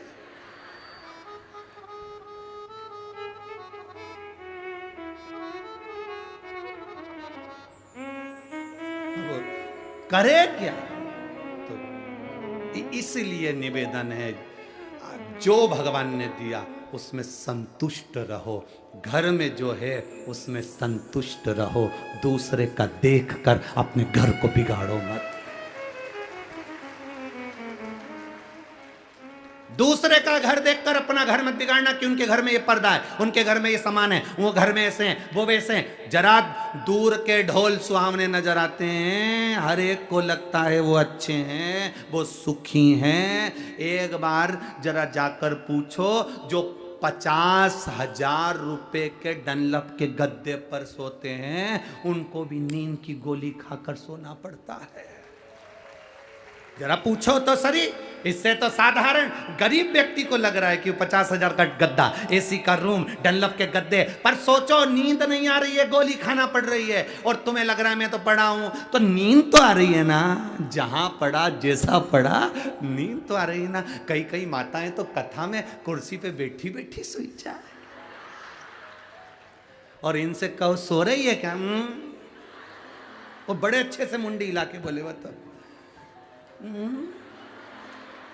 तो फिर ऐसी ऐसी क्यों कर रही? नहीं, वो तो भोलेनाथ भाग रहा था तो बुला रही थी। सो कहा रही है।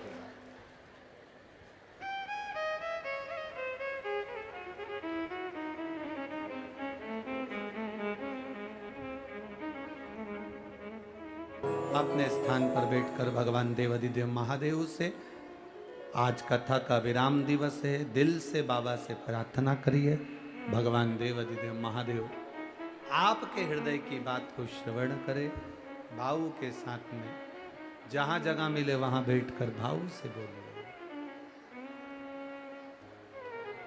जो कार्यकर्ता भी खड़े हुए हैं वो भी भगवान देवाधिदेव महादेव से भाव से प्रार्थना करें, दिल से जहां जगह मिले वहां बैठकर भाव से बाबा को बोलिए।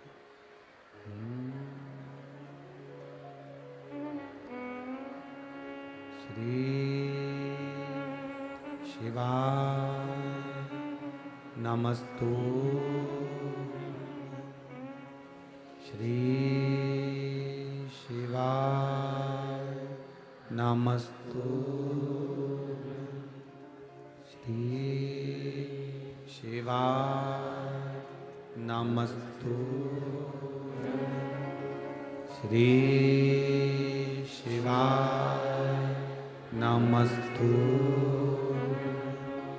श्री शिवाय नमस्तु। भोला सब दुख काटो, ओ भोला सब दुख काटो। शिव शंकर जपो तेरी माला, भोले बाबा जपो तेरी माला। भोला सब दुख काटो हमारा, ओ भोला सब दुख काटो हमारा। वेश है मंगलकारी, वेश है मंगलकारी।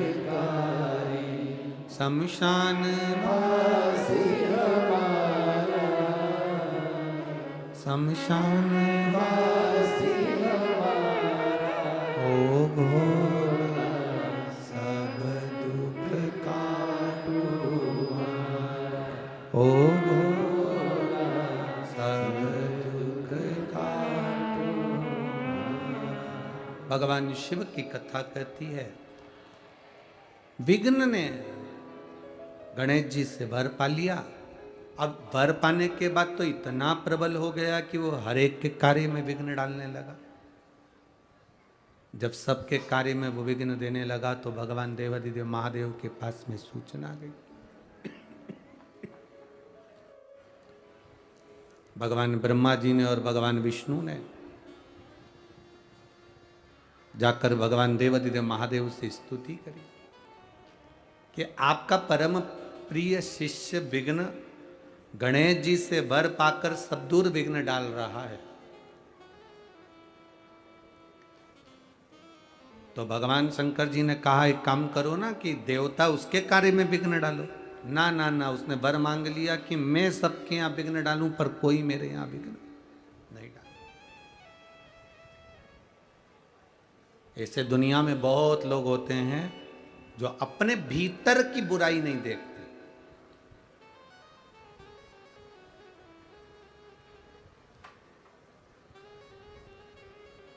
अपने भीतर का ऐब नहीं देखते।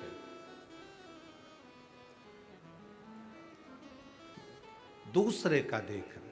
शिव पुराण कहती है एक उंगली अगर हमने किसी पर उठाई है तो ये 3 उंगली हमारी ओर जाती है कि तुम अपने अंदर झांक कर देखो कि तुम कैसे हो। उसमें एक गलती है तो तुम में 3 गलतियां भरी पड़ी। हम अपने अंदर की गलतियों को नहीं देखते। वो कहते हैं ना, एक व्यक्ति जा रहा था, गुलाब के फूल को देखकर बोल दिया कि गुलाब कितना सुंदर है, पर कांटे नहीं होते तो कितना अच्छा होता। कोयल को देखकर बोला कोयल कितना सुंदर बोलती है, पर काली नहीं होती तो कितना अच्छा होता। समुद्र के जल को देखकर बोला कि समुद्र का जल कितना सुंदर है, पर खारा नहीं होता तो कितना अच्छा होता। समुद्र का जल, कोयल और गुलाब का फूल तीनों ने मिलकर कहा, रे मनुष्य, तुझ में दूसरे की बुराई देखने की आदत नहीं होती तो तू कितना अच्छा होता। तू खुद दूसरे की बुराई देखने में लगा हुआ है, दूसरे की निंदा करने में लगा हुआ है, अपने भीतर का ऐब नहीं देख पा रहा, अपने भीतर की बुराई नहीं देख पा रहा, अपने भीतर की निंदा हम नहीं देख पा रहे। हम दूसरे का ऐब देख रहे हैं। भगवान शिव जी ने गणेश जी को बुलाया। तूने विघ्न को क्या वर दे दिया? प्रभु आप ही ने तो कहा था कि देकर आ जाना, दिया है।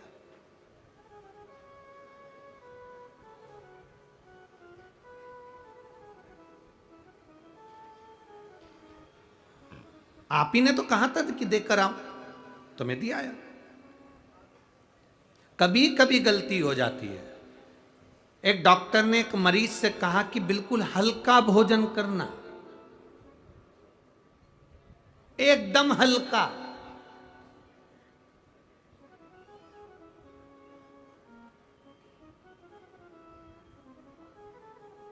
अब उसने सोचा है सबसे हल्का भोजन क्या हो सकता, सबसे हल्का भोजन क्या हो सकता है। तो विचार में पड़ा।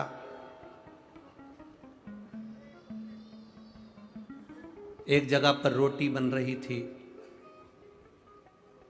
उसने देखा कि ये रोटी का जो आटा है, हाथ में लिया तो भारी है, रोटी बनी वो भी भारी है। उसको डालकर देखा पानी में तो वो डूबने लगी। तो उसने सोचा इससे हल्का भोजन कुछ और ढूंढना पड़ेगा। फिर उसने एक जगह पर देखा कि पूड़ी बन रही थी कढ़ाई में तेल में। तो पूड़ी जैसे ही नीचे गई, तेल में ऊपर तल के आ गई। तो उसने सोचा इससे हल्का कुछ नहीं हो सकता। इससे हल्का क्या, जो तेल से बाहर निकल जाए, एकदम हल्की बन के ऊपर तैरती रहे। डॉक्टर ने कहा था हल्का भोजन करना, उसने इतना हल्का करा है, इतना।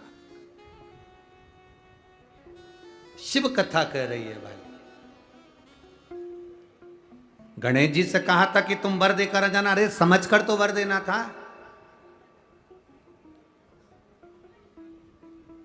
ज्यादा खुश होकर, प्रसन्नता में कभी कोई वर मत दो। पतियों से निवेदन है, कभी प्रसन्नता में वर मत दो। खुश होकर, आज तेरा बर्थडे है, मेरा मन कर रहा है जो तू मांगेगी मैं दे दूंगा। वो भी समझदार थी, उसने कह दिया तलाक। समझदार थी, उसने कहा कभी खुश होकर मत बोलो कि आज मैं बड़ा खुश हूं, तू जो मांगेगी मैं दे दूंगा, तू जो मांगे मैं दे दूंगा। ना ना, बड़ी प्रसन्नता में दशरथ जी ने वर दे दिया था कैकेयी को, और राम जी को 14 वर्ष बन जाना पड़ा। तुम ज्यादा प्रसन्न हो तो कभी वर और वचन देने की बात ही मत करो अगर रामायण पढ़ी है तो। पत्नी भी कितनी खुश हो तो भी मत बोलना कि मैं बहुत खुश हूं, तुम जो मांगोगे तो दूंगा, बिल्कुल नहीं, कभी मत। गणेश जी ने वर दे दिया, विघ्न को वर मिल गया। शंकर जी ने कहा तुम साधो इसको, गणेश जी कहने लगे अब चिंता मत करो, आपने कह दिया ना मैं साधू, अब मैं साध लूंगा। भगवान गणेश जी विघ्न के पास पहुंच गए। गणेश जी इतने चतुर थे कि विघ्न जहां विघ्न डालने के लिए जाता था, गणेश जी उस विघ्न को अपने पास बुला लेते थे और खुद तो मोदक खाते थे, उसको इतना खिला देते थे कि विघ्न पलंग पर सोता रहता था, विघ्न जाने डालने के लिए जा ही नहीं पाता, पड़ा रहता। अब सबके घर के काम सुलझने लगे। एक दिन विघ्न ने गणेश जी से पूछा कि मैं दुनिया के लोगों के काम बिगाड़ता हूं और तुम मेरे बिगाड़ रहे हो, ये अच्छी बात है। गणेश जी ने कहा वचन मैंने दिया था और तूने मुझे वचन में फंसा लिया, इसलिए अगर तू चाहता है कि तेरे कार्य में विघ्न ना आए तो तू मेरी शरणागति ग्रहण कर ले। विघ्न ने गणेश जी के चरण पकड़ लिया, आज के बाद कभी विघ्न नहीं डालूंगा, ये निश्चित है, पर मेरी एक शर्त है गणेश जी। गणेश जी ने पूछा क्या शर्त? आपको मुझे अपने साथ में रखना पड़ेगा, तुम्हारे नाम के साथ मेरा नाम जोड़ना पड़ेगा। भगवान गणेश जी ने कहा अगर दुनिया का भला हो रहा है तो तेरा नाम मेरे साथ जोड़ने में जाता क्या? तो भगवान गणेश जी ने अपना नाम रख लिया विघ्नेश्वर, विनायक, विघ्नहर्ता। गणेश जी ने जैसे विघ्नहर्ता अपना नाम रखा, विघ्न ने कह दिया प्रभु मैं वचन देता हूं मेरे नाम के साथ जो आपका नाम लेगा, आपके नाम के साथ मेरा नाम लेगा, उसकी जिंदगी में कभी कोई विघ्न ही नहीं आएगा। वो विघ्न विनायक, बोल विघ्न विनायक भगवान की जय, श्री विघ्नेश्वर विनायक भगवान की जय। ये 7वें नंबर के विनायक थे। अब 8वें नंबर के जो विनायक आए हैं वो महागणपति हैं। क्या नाम है उनका? महागणपति। महागणपति का मतलब होता है कि जो बहुत विशालतम स्वरूप में हो और विशाल उनकी सोच हो। शरीर विशाल होने से कुछ नहीं होता, मन और सोच विशाल होना चाहिए। मकान बड़ा होने से कुछ नहीं होता, घर बड़ा होने से कुछ नहीं होता, दिल बड़ा होना चाहिए। तो समझो कि आप महागणपति हैं। जिस घर में बहुएं भोजन बनाए, पोहा बनाए, उपमा बनाए, खीर बनाए, सामान बनाए, भजिया बनाए, पकोड़ा बनाए, समोसा कचौड़ी बनाए, और बहुएं या बेटियां या घर की नारी या घर का व्यक्ति बनाते समय सबसे पहले बाहर देने की अपेक्षा अपने लिए कटोरी में पहले से निकाल के रख ले, समझ लेना वो महागणपति नहीं है।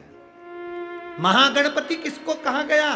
दूसरे को खिलाकर खुद खुश हो जाना, दूसरे को सुख देकर स्वयं सुखी हो जाना, ये महागणपति का रस्तत्व है।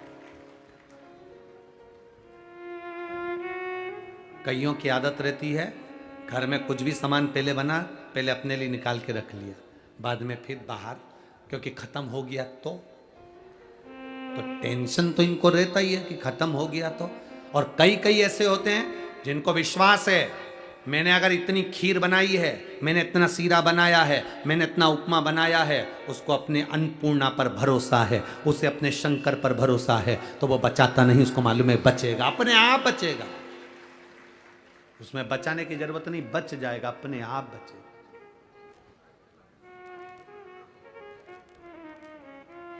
वो बचेगा।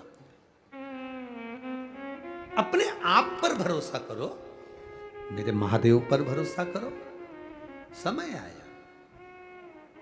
तारकासुर के 3 पुत्र हैं, तारकाक्ष, विदुम्माली, कमलाक्ष की। इन तीनों ने भगवान ब्रह्मा जी का वर प्राप्त करा भगवान ब्रह्मा ने कहा मांगो तुम्हें क्या चाहिए, तो इन्होंने कहा हमारे पिता तारकासुर चले गए, हमको वर दो। क्या वर चाहिए? 3 पुरियों का निर्माण करें, 3 नगर बसाए जाएं, 3 पुरियां बसाई जाएं। उन 3 पुरियों में हम निवास करें और 3 पुरियों में हम निवास करें। ब्रह्मा जी ने कहा और क्या चाहिए? हमारे प्राण कभी ना छूटे। भगवान ब्रह्मा जी ने कहा यह तो हो नहीं सकता कि तुम मरोगे नहीं, मृत्यु अटल सत्य है। रोटी खाओ तो भी मरोगे, नी खाओ तो भी मरोगे, बादाम खाओ तो भी मरोगे, नी खाओ तो भी, पिज्जा खाओ तो भी मरोगे, नी खाओ तो भी मरोगे, कथा सुनो तो भी मरोगे, नी सुनो तो भी। कोई महाराज तुमसे कह दे कि कथा सुन लो तुम मरोगे नहीं, तो हमको भी मिलवा देना, इसमें क्या दिक्कत? कथा सुनोगे तो मरोगे और नहीं सुनोगे तो मरोगे। तो किसी ने सुन लिया कि कथा सुनने पर भी मरना है, तो आते से बोला हम काय को सुने जब मरना ही है। तो हमारा निवेदन केवल इतना है, कथा सुनकर मरना और नी सुनकर मरना, उसमें अंतर इतना है, बिल्ली अपने बच्चे को मुख से पकड़कर साथ घर लेकर जाती है, उसका बच्चा मरता नहीं है। बिल्ली अपने मुख से चूहे को पकड़ती है तो चूहा बचता नहीं है। कथा सुनकर मरोगे तो काल के ग्रास में ना आकर नरक नहीं भोगना पड़ेगा, संसार सागर में फिर जन्म नहीं लेना पड़ेगा। और अगर कथा नहीं सुने तो फिर जन्म फिर मरण। कथा सुनकर अगर मर गए तो मुक्ति है, मोक्ष है, बार बार जन्म नहीं होता, बार बार जन्म नहीं। सुनो, मृत्यु तो सत्य है, मरना सबको है, सबको मालूम है। जितने यहां कथा सुन रहे हैं, जितने टीवी पर कथा सुन रहे हैं, जितने मोबाइल पर कथा सुन रहे हैं, जितने पंडाल में कथा सुन रहे हैं, और जितने जहां जहां तक आवाज जा रही है, सबको मालूम है कि मरना तो है। तो फिर करना क्या है? मरना तो सबको है, तो फिर करें क्या? तो बस एक काम करो, मरना तो है तो एक काम करो, जो तुमने जोड़ के रखा है उसको अपने ऊपर खर्च भी करते चलो और अपनी जिंदगी को सुखमय जियो।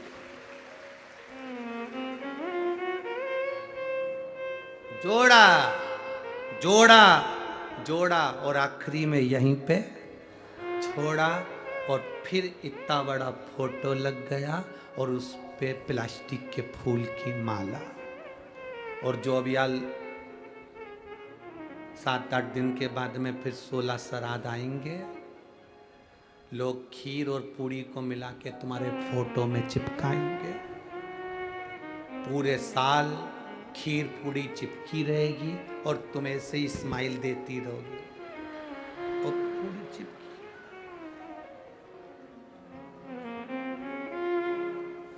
इसलिए एआई सबसे अच्छा काम है, जो जोड़ा है उसका उपयोग करो। हम तुमसे नहीं कहेंगे कि यह सब दान कर दो, बिल्कुल मत करो, अपने ऊपर खर्च तो करो,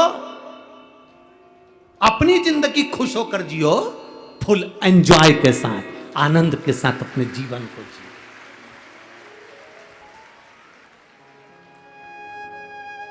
पेट भरने की जवाबदारी उस परमात्मा की है, पेटी भरने की जवाबदारी उस परमात्मा की नहीं है। पेटी तुमने भरी है तो उसका उपयोग करो, अच्छे से उपयोग करो। हम खा ही नहीं रहे, अच्छे से रह ही नहीं रहे, जब देखो जब रोने की जिंदगी जीते रहते हैं, बड़ी दुखी हूँ बड़ी दुखी हूँ। भगवान भी कहेगा काय को दुखी है, मेरे पास तो कुछ है ही नहीं, बहुत गरीब हूँ। भोलेनाथ बोले काय की गरीब है, एक एक किडनी दी है, 5-5 लाख की बेचिया। काय की गरीब, जब देखो जब एक रोना गरीब है काय का गरीब। मेरे भोलेनाथ जिसको जन्म देते हैं उसको करोड़पति बनाकर पैदा करते हैं। ये तुम में क्वालिटी होना चाहिए, तुम क्या अपने आप को निखार सको, अपने आप को निखारो। तुम्हारे कमरे में तुम कचरे का डब्बा नहीं रखते, तुम्हारे कमरे में तुम अटाला सामान नहीं रखते, तुम्हारे कमरे में फालतू की चीज नहीं रखते, तुम्हारे कमरे में तुम कबाड़ा नहीं रखते। तो ये भोलेनाथ अपनी पृथ्वी पर भी अटाले को नहीं रखते, तुम कीमत वाले हो इसलिए रखा है। तुम अपनी कीमत को तो पहचानो, तुम अपनी वैल्यू को तो पहचानो कि तुम कितने कीमती हो, कितने कीमत वाले हो तुम। कभी मत कहना कि मैं गरीब हूं। अब तो हमेशा कहना मेरे बराबर दुनिया में कोई सेठ नहीं होगा।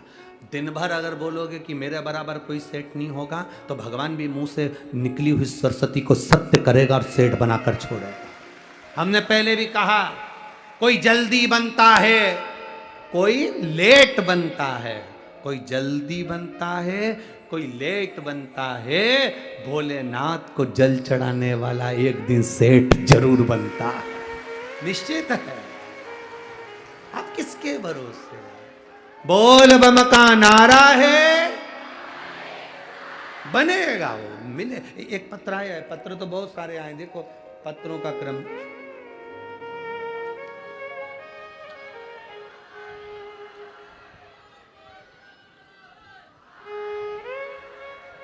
गुरुदेव, मेरा नाम कविता दिलीप दांगी है, मैं कोडवा पुणे से महाराष्ट्र से हूं। कहीं बैठी हैं? कविता दिलीप दांगी, कोडवा, सही है? हैं? हाँ ठीक है, तुम समझ गए ना, पुणे महाराष्ट्र से। हमने आपकी शिव महापुराण की कथा 2019 से सुन रहे हैं, लॉकडाउन से। गुरुदेव, 2021 में मेरी बेटी की शादी हो गई, 2022 में उसकी डिलीवरी हुई, तब उसके पशुपति व्रत का स्मरण करा। बाबा की कृपा का मैं क्या वर्णन करूं गुरुदेव। उसकी डिलीवरी हुई, उसको एक बेटा हुआ। डिलीवरी के 10 से 12 दिन बाद गुरुदेव, हम पशुपति नाथ व्रत का वर्णन करना चाहते हैं कि मेरी बेटी ने जब पशुपति व्रत करे तो उसका फल क्या है। डिलीवरी के 10 से 12 दिन बाद उसके बच्चा जो था उसके सिर में पानी भरा गया। पानी भराया, भराने के बाद उसकी नसें ब्लॉक हो गई, खून के थक्के उसके सिर में जम गए और मेरे बच्चे की आंख भी टेढ़ी होने लगी, शरीर काम करना बंद करने लगा। डॉक्टर ने सीटी स्कैन करवाया और बोल दिया एमआरआई करके कि ये बच्चा के तो सारी नसें की ब्लॉक हैं, ये बच्चा तो पूर्ण तरह से बेकार है, आंखें भी इसकी तिरछी होने लगी हैं, कुछ कह नहीं सकते। अब करें क्या? इतने छोटे बच्चे के सिर में इतना बड़ा रोग, खून के थक्के पूरे सिर में जमे हैं, आंख भी टेढ़ी हो रही है, तब करें क्या? तब मेरी माँ ने कहा कि पशुपति व्रत का स्मरण करो। पशुपति नाथ का व्रत किया। दुख की घड़ी में शिव कैसे याद आए? शंकर जी के मंदिर जाती, जल लाती, बच्चे के शरीर में लगा देती, शरीर में लगाती तो 2 बूंद उसके मुख में भी दे देती। बाबा से प्रार्थना करती, इतना छोटा सा बेटा है, आपका है, आप संभालो बाबा। पशुपति व्रत करना प्रारंभ करा, बाबा पे जल चढ़ाना प्रारंभ करा। दूसरी बार डॉक्टर ने एमआरआई करने के लिए बुलाया और बुलाकर डॉक्टर ने कहा इसके सिर में जितने खून के थक्के दमे थे वो सारे के सारे मिट गए हैं, अब इसकी आंख भी ठीक होना प्रारंभ हो गई है। ये शिव तत्व है, योग घड़ी। कहीं बैठी हो तो हाथ हिला सकती हैं। बैठी हैं? बच्चे को लाए हो क्या साथ में? नहीं लाए तो हाथ हिला दो, बस हाथ हिला दो। शिव तत्व की प्राप्ति हो। बैठिए। हर हर महादेव।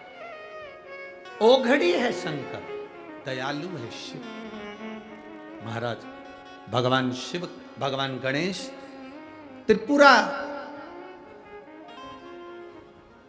3 पुरियों के मालिक तारकाक्ष, विदुम्माली, कमलाक्ष की त्रिपुरी को भगवान गणेश जी महाराज ने शिव जी के साथ मिलकर उस आनंद के साथ पशुपतिनाथ का रूप रखकर शंकर भगवान ने तारकाक्ष, विदुम्माली और कमलाक्षकी को मारा। और जो 3 पुरियां बनी थी उस पुरियों को गणेश जी महाराज ने पूरा भस्म कर डाला। तब देवताओं ने गणेश जी का जय जयकार कर कर उन्हें महागणपति के संबोधन से संबोधित किया। बोल महागणपति विनायक भगवान की। भगवान महागणपति बनकर विराजित होते हैं, आनंद विराजमान हुआ। अष्ट विनायक का ये सुंदर भाव आनंदित करने वाला। भादों के महीने में यह अष्ट विनायक की कथा कोई साधारण है, हमारे जीवन की सार्थकता।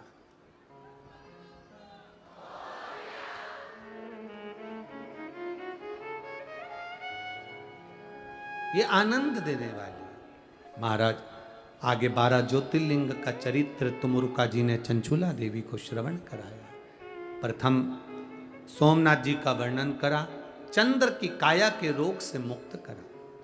मल्लिकार्जुन का वर्णन किया, कार्तिकेय बाबा रुष्ट होकर चले गए थे, उनको शिव पार्वती ने राजी किया। फिर अगला वर्णन आया है श्री महाकाल, दूषण नाम के राक्षस के संहार के लिए भगवान कालाधिपति प्रकट। फिर वर्णन आया ओमकारेश्वर, बिंद नामक पर्वत के तप करने पर भगवान ओमकार के रूप में विराजमान। फिर वर्णन है श्री केदारेश्वर, नर नारायण ने तप कर कर भगवान शिव को विराजित किया। अगला वर्णन है भीमाशंकर, कुंभकर्ण का बेटा भीम जिसने उपद्रव मचाया, शिव जी ने उसका संहार करा, शिव जी वहां भीमाशंकर के रूप में विराजमान हुए। अगला वर्णन है काशी विश्वनाथ, मनु शत्रुपा ने तप कर कर भगवान शिव को काशी में विराजित करा, गंगा वहां मिलने के लिए आई, काशी विश्वनाथ के रूप में विराजे। अगला वर्णन है त्र्यंबकेश्वर, गौतम बाबा पर गौ हत्या का दोष लगा। गौतम बाबा पर जब गौ हत्या का दोष लगा, उस दोष से ब्रह्मा विष्णु महेश तीनों ने जाकर उन्हें मुक्त करा, भगवान त्र्यंबकेश्वर के रूप में विराजित।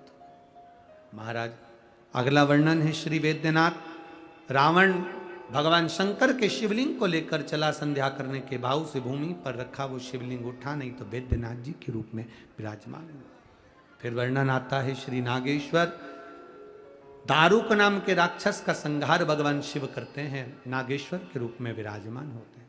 अगला वर्णन है फिर रामेश्वर, भगवान राम जी ने शंकर भगवान की पूजन कर स्थापना कर लंका पर विजय प्राप्त करी। भगवान कृष्ण ने नागेश्वर की पूजन कर कर द्वारका में आनंद पाया, भगवान राम जी ने रामेश्वर की स्थापना कर कर अयोध्या में आनंद पाया। शिव पुराण की कथा कहती है शंकर भगवान की पूजन चाहे कृष्ण हो, चाहे राम हो, चाहे दत्त हो, चाहे नारायण हो, चाहे लक्ष्मी हो, चाहे ब्रह्मा हो, चाहे इंद्र हो, चाहे पांडव हो, चाहे कौरव हो, ऐसा संसार में कोई नहीं जन्मा जिसने शिव की आराधना नहीं करी, सबने शंकर की आराधना। फिर वर्णन आया है श्री कृष्णेश्वर, सुधर्म नाम के ब्राह्मण की 2 धर्म पत्नी थी, घूष्मा और सुदेहा। सुदेहा के यहाँ संतान नहीं थी तो घूष्मा ने अपना बेटा दे दिया। उस बेटे को पाल पोस कर बड़ा करा, शादी हो गई, बहू आ गई, बहू को मालूम पड़ा मेरी असली सास घूष्मा है, सुदेहा को पूछना बंद कर दिया। पूछना बंद करा तो सुदेहा को क्रोध आया, बेटा नहीं रहेगा तो बहू किस काम की। बेटा सो रहा था, तलवार से टुकड़े कर कर कपड़े में बांध कर तालाब में फेंक दिया। 1 हफ्ता हो गया, बेटे को मरे। घूष्मा को याद आई मेरा बेटा बहुत दिन से नहीं दिखा। याद कर कर शिवलिंग का निर्माण कर कर पूजन कर कर तालाब में विसर्जन करने जा रही थी। बेटे को याद किया, तैरता हुआ बेटा 1 हफ्ते पहले मरा हुआ वो जीवित वापिस निकल कर बाहर आया, वो कृष्णेश्वर महादेव है। शिव महापुराण की कथा कहती है ये भगवान शंकर का पावन चरित्र है। भगवान शिव ने तुमरुका जी से कहा, तुमरुका जी जिस स्थान पर शिव महापुराण की कथा होती है वो स्थान साधारण नहीं होता, मेरा कैलाश बन जाता है और मैं वहां काशी और कैलाश जानकर वर प्रदान करता हूं। अपने मस्तक की बेलपत्र उतार कर पोथी पर समर्पित भगवान देवाधिदेव महादेव करते। ये शिव तत्व साधारण नहीं, इसको जानना बड़ा कठिन है। ये तो भाग्य है पूर्णा नगर के, पुणे के, जिसमें ये पवित्र भादव के महीने में कथा मिली है। 7 दिन अब बीच में ये कथा आज विराम हो जाएगी। 7 दिन बीच में आपको ना तो टीवी पर ना फेसबुक यूट्यूब पर कथा मिलेगी, सीधे मिलेगी तो 16 श्राद्ध के 1 तारीख से 5 तारीख तक कोटा राजस्थान से 2 बजे से 5 बजे तक देव पितर शिव पुराण 2 से 5 में उसको सुनना कि हमारे घर के पितर किस पितर की गणना में आते हैं। पितरों का हम सपना देखते हैं तो क्या होता है। पितरों को स्वप्न में देखना या दरवाजे पर स्वप्न में गाय को देखना या दूध उफनता हुआ देखना, उसका सुख क्या है। हमारे पितर किस स्थान पर होंगे। किसी के मरने के बाद थोड़ी सी रात को लाकर चलनी से छान कर जमीन पर बिछाया जाता है और रात्रि भर देखा जाता है सुबेरे कि उसमें बना क्या है। क्यों ऐसा नियम है? वो पितर क्या करते हैं उस जगह पर। देव पितर का मतलब क्या होता है? क्यों एक सफेद फूल, एक चावल का दाना श्राद्ध पक्ष में शंकर भगवान को समर्पित कर कर जल चढ़ा देने पर घर में जिंदगी में पितृदोष नहीं होता? उसका कारण क्या है? किसने मांगा था भगवान शंकर से? 1 अक्षत, 1 पुष्प, 1 लोटा जल, ये किसने मांगा? ऐसे देव पितर 5 दिन की कथा सुनकर अपने अपने पितरों का कल्याण करना, अपने अपने पूर्वजों का उद्धार करना